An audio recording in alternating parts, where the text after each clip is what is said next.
한번 고백합시다. 저주가 변하여 축복이 되게 하는 능력. 저주가 변하여 축복이 되게 하는 능력. 아멘. 저주가 변하여 축복이 되게 하는 능력.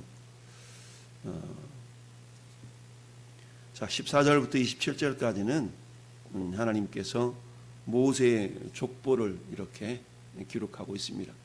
갑자기 모세와 아론을 애굽 왕 바로에게 보내어서 하늘 말씀을 전하고 이런 상황인데 갑자기 족보에 대한 이야기가 나오고 있습니다.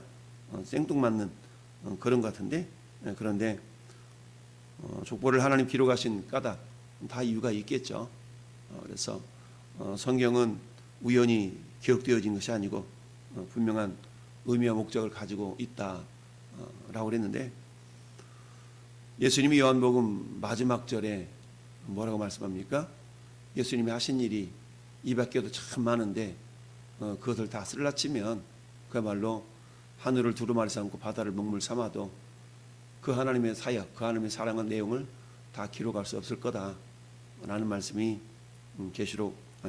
요한복음 21장 마지막 절을 말씀하고 있습니다. 그것은 무슨 말씀입니까? 성경은 꼭 필요한 내용, 꼭 필요한 것이 기록되어져 있다라는 것을 말씀하고 있습니다.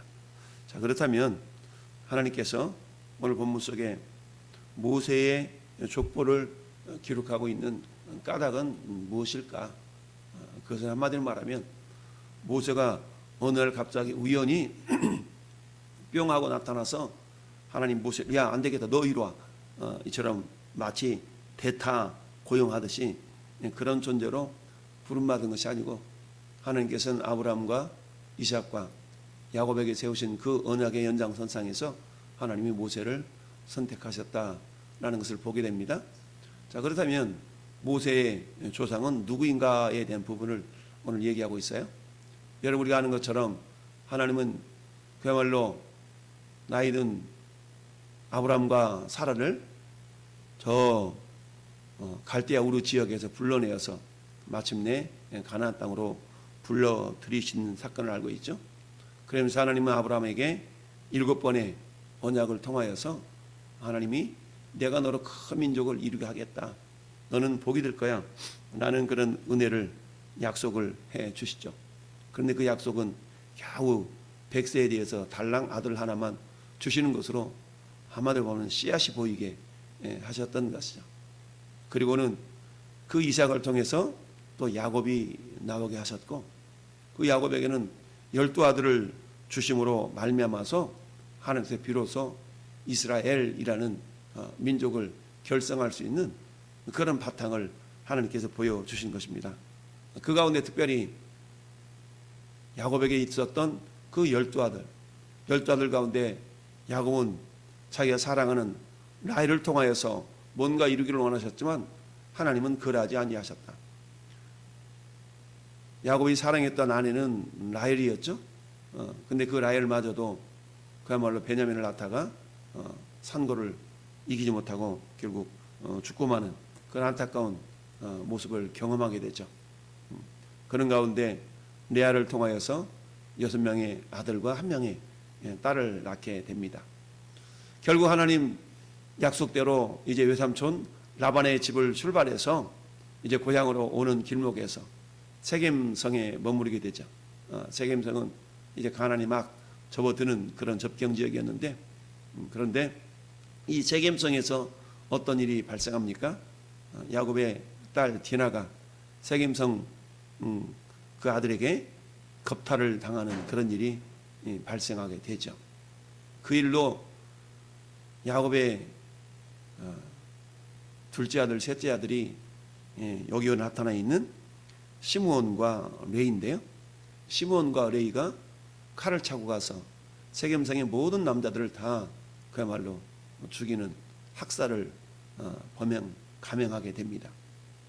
그 일로 야곱이, 야, 너희가 너 큰일 날 일 했구나, 너희들 때문에 지금 내 목숨이 경각에 달리게 만들었느냐 라고 하면서 두려움에 떨게 되죠. 그 일로 이 야곱의 마음에는 큰 상처가 있게 됩니다. 그래서 그 두려움에 떨고 있는 야곱을 향해서 하나님이 베델로 올라오라, 베델로 올라가라 라고 하시면서 살 길을 열어주시게 됩니다. 자, 그 일로 말미암아서 야곱이 이제 노년에 유언 아닌 유언을 남기면서 자녀들을 다 축복하죠. 그런데 그 축복의 메시지가 시므온과 레위에게는 나가지 않습니다. 자, 우리 창세기 49장을 한번 볼까요? 창세기 49장. 야곱이 노년에 자기 자식 12명의 자식들을 축복하는 유언을 남기게 되는데요. 그 유언의 내용 가운데 과연 시므온과 레위는 어떻게 축복했나 한번 보십시다. 자, 5절부터 7절까지죠. 5절부터 7절까지인데 그냥 싸잡아서 5절에 시므온과 레위는 형제요, 그들의 칼은 폭력의 도구로다. 옛날 기억나는 거예요 지금. 세겜성에서 세겜성 남자들을 다 죽이고 자기를 위험에 빠뜨렸던 그걸 기억하면서 유언 아닌 유언처럼 남기는 겁니다. 그러면서 내 호나 그들의 모의에 상관하지 말지어다. 내 영광아 그들의 집회에 참여하지 말지어다. 그들이 그들의 분노대로 사람을 죽이고 그들의 혈기대로 소의 발목 힘줄을 끊었음이로다.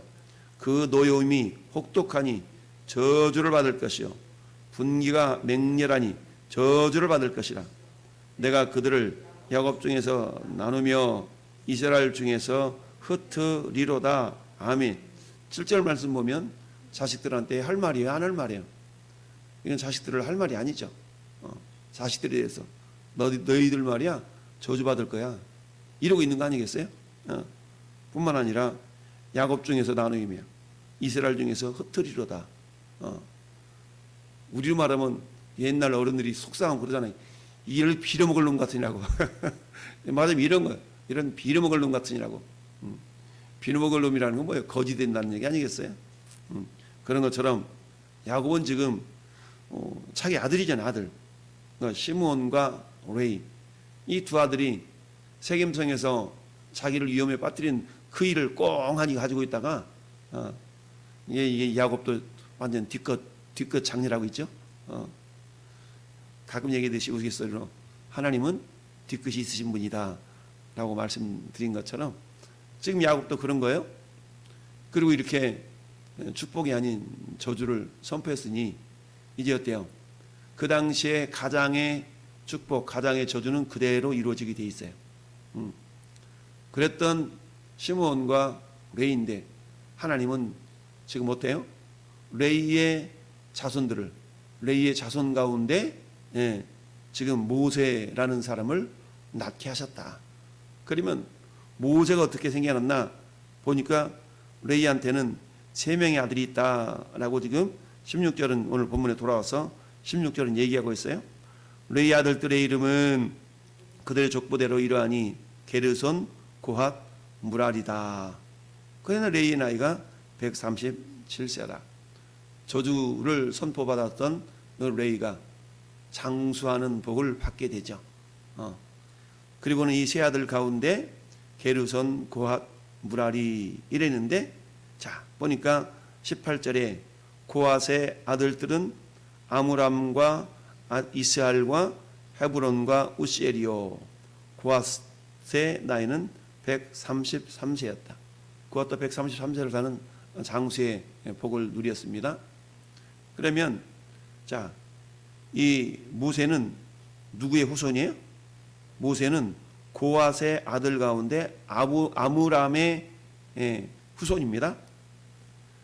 자, 20절 보니까 아므람은 그들의 아버지 누이 요게벳을 아내로 맞이하였고 그는 아론과 모세를 낳았으며 아므람의 나이는 137세였다. 그러니까 모세의 아버지가 아므람이었고 모세의 할아버지가 누구예요? 고핫이죠. 그리고 모세의 증조 할아버지가 야곱인 거예요. 요셉의 고조 할아버지가 이삭이고요. 이처럼 야곱은 비록 자기 아들 시므온과 레위를 그 세겜성에서 한마디면 나도 죽을 뻔했어 이놈의 자식들아 말씀 이런 거거든요. 이러면서 노년에 축복의 유언을 남기지 아니하고 저주의 유언을 남겼던 자식들인데, 그런데 그랬던 레위를 하나님께서는 이스라엘 백성들을 구원하는 구원의 통로로 사용하고 있다라는 얘기죠. 그런 걸 통해서 우리가 알 수 있는 것은 뭐예요? 하나님은 저주도 변하여 복이 되게 하실 수 있는 능력의 주인공이시다라는 얘기입니다. 여러분, 하나님은 모세의 사역에 대하여서 많은 부분에 있어서 칭찬하는 내용들이 많이 나옵니다. 마치 우리 민수기에서도 보면 모세의 누이 미리암이 모세가 이방 여인을 취한 것 때문에 책망을 하잖아요. 야야, 너 엄마 모세, 너 그러면 돼? 왜 어떻게 이방 여인을 취하고 그래? 막 이러잖아요. 책망을 하잖아요. 그 일로 하나님이 아론과 미리암을 부르죠. 그리고 이렇게 말씀합니다. 야야야야, 모세는 내가 대면에서, 나와 모세는 대면에서 말하던 자야. 그만큼 모세와는 친근하게 지냈다는 얘기죠. 이 모습을 히브리서 3장에는 이렇게 이야기를 하고 있습니다. 히브리 기자가 모세는 장래에 말할 것을 증언하기 위하여 하나님의 온 집에서 종으로서 신실하였고 충성했다는 얘기죠. 그리스도는 하나님의 집 맡은 아들로서 그와 같이 하셨으니 우리가 소망과 확신과 자랑을 끝까지 굳게 잡고 있으면 우리는 그의 집이다라고 말씀합니다. 자, 모세는 예수 그리스도의 모형입니다. 예표입니다. 모세가 어떻게 충성했어요? 종으로서 하나님의 나라를 위하여서 충성했습니다. 그런데 예수님은 그 모세의 모형인 예수님은 실제로 이 땅에 오셔서 어때요? 아들로서 그의 집을 위하여서 충성했다. 그런데 성경은 저나 여러분들이 그의 집이다라고 말씀하고 있습니다.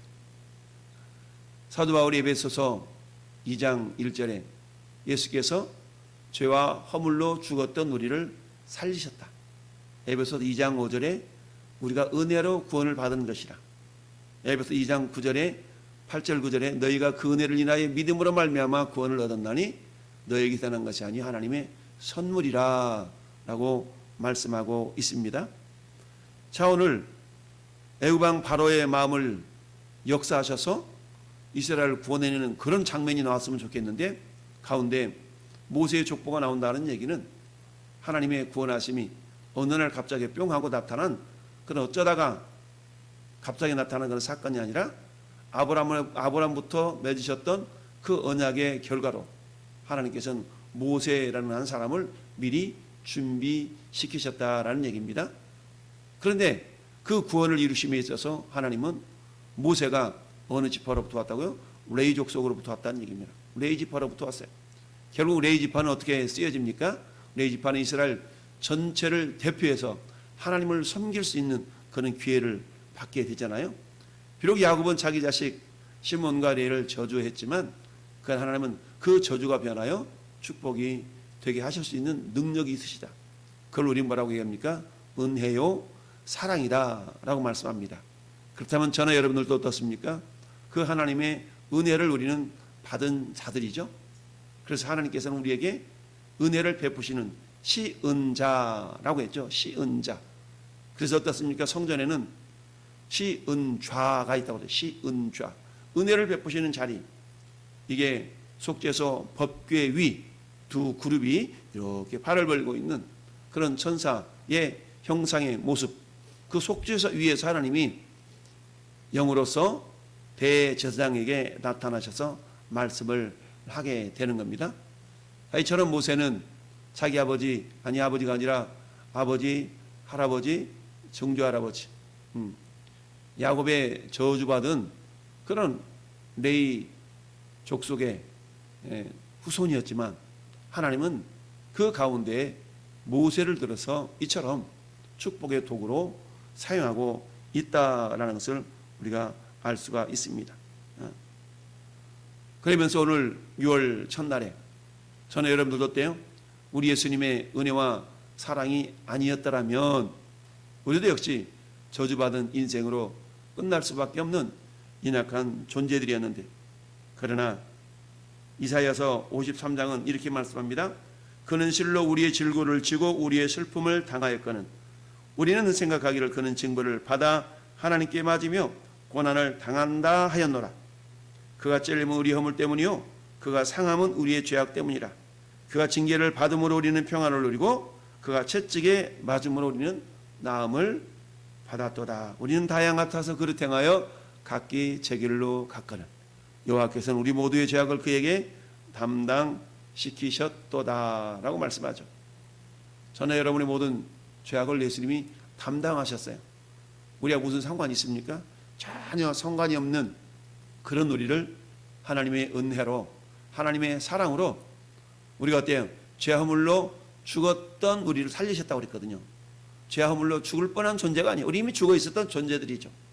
우리 하나님의 은혜, 하나님의 사랑이 아니었더라면 우리 영혼이 죽어서 어디 가요? 저 영원한 지옥불에, 마치 부자와 나사로 이야기해서 부자가 불꽃 가운데서 고통스러워하는 그런 모습처럼 우리도 그럴 뻔한 존재들이었는데, 근데 하나님의 은혜로 우리에게 임한 모든 저주를 다 예수님께 다 담당시키시고 우리를 축복의 자녀로 변화시켜 주신 것이지요. 그렇다면 6월 첫날 자녀 여러분들의 삶을 바라보면서, 자, 그럼 우리는 어떻게 살아야 될 것인가를 우리가 생각해 봅니다. 저주가 변화의 축복이 되게 하실 수 있는 그 능력은 하나님의 은혜요 하나님의 사랑인 것이며, 이미 우리는 그 사랑을, 지금도 그 사랑 받고 있지요. 그런데 문제는 뭡니까? 그 하나님 받은 사랑과 그 은혜를 기억하며 살아가는 자들이 있는 반면에 전혀 내가 무슨 사랑을 받았다고 라고 하면서 그 사랑에 대해서 외면하고 살아가는 많은 사람들이 있을 수가 있다는 얘기죠. 그렇습니다. 내가 바로 저주가 변하여 축복이 된, 축복을 받은 그 주인공이라는 사실을 우리는 잊고 살아가죠. 사단은 오늘도 우리 마음 가운데 그런 생각을 집어넣어 주죠. 하나님의 은혜가 언제 임했다고. 전혀 하나님의 은혜와 사랑을 기억하지 않고 살아가도록 역사하고 있다.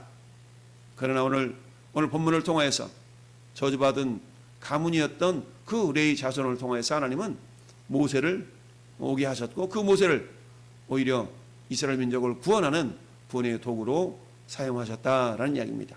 그렇습니다. 우리가 지난 주일 이웃사랑 초청주를 통하여서 어떻게든 이 복음을 전하여서 그들을 주께로 인도하는 그런 사명은 결국 하나님 우리에게 베푸신 그 은혜, 하나님이 저주가 변하여 축복이 되게 하신 그 은혜와 사랑에 대한 우리의 작은 보답의 모습일 수가 있습니다. 6월 한 달이 시작되었어요. 호국 보훈의 달이라고 그러죠. 우리나라를 위해서, 우리 백성들을 위해서 그야말로 목숨 버려 그야말로 많은 사람들이 희생의 결과로 이 자유 대한민국이 이 자리에 있게 된 거 아니겠어요? 마찬가지로 주님의 헌신과 주님의 희생이 있었기에 우리가 이처럼 이 시간에 예배하며 기도하는 자리에 있는 줄 압니다. 6월 한 달 동안도 내가 저주 인간이 축복의 사람으로 변화되어짐으로 말미암아 지금도 그 은혜와 사랑을 받고 있음을 기억하고, 우리는 다시 한번 그 은혜 통로, 축복의 통로로 마치 저주의 가문 가운데 모세가 귀하게 쓰임 받았던 것처럼 오늘도 저와 여러분들은 이제 하나님의 집으로서, 하나님의 자녀로서 그 은혜를 보답하는 양으로 보은자의 삶을 살아내는 복된 6월이 될 수 있기를 예수님의 이름으로 축원을 드립니다. 아멘.